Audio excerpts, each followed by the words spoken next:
Okay, here we are, Matthew Russell Lee, Inner City Press, here in Foley Square, today, Thursday, February 9th, 2023. We're here to cover Sam Bankman-Fried, the hearing, 10:30. He'd been calling up Mr. Ray, he'd been contacting various people.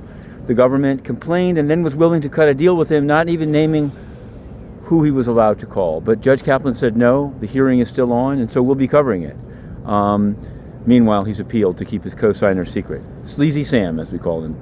Moving right along, there's McGonigal after that. We're going to try to do it. It's kind of at the same time, so if we can't do it live, we'll do a story later. That'll be no problem. Dillon Jordan, a putative Hollywood director that's actually nothing but a pimp. He served time in Cuba, many years for it, and then he came to the U.S. and did the same thing. The government wants 5 years, which seems kind of light. He wants no time at all. Time served.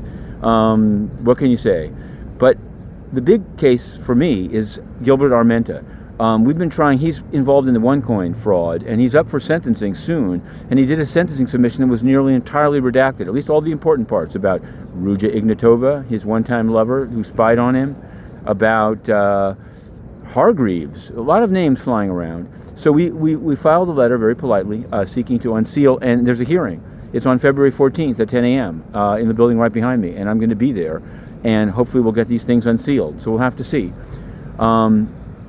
Really this Armenta, even while the government had him as a cooperator, and then he sold a plane without consent. He continued to do business down in Fort Lauderdale, Florida. We're going to have more on that. At the United Nations today. Now, the United Nations is a sinkhole of failure. Yesterday, their Ukraine meeting featured Roger Waters. Fine music, less certain about how the UN is doing on Ukraine. But today, they have the second gentleman, Mr. Doug Emhoff. And that's fine, except he's appearing with a woman named Melissa Fleming, who has kept Inner City Press banned, a U.S.-based Inner City Press banned from entering the UN for quite some time, her entire tenure. And who also said famously, "We own the science." She's a propagandist and a censor. Douglas Emhoff, let's see what he does.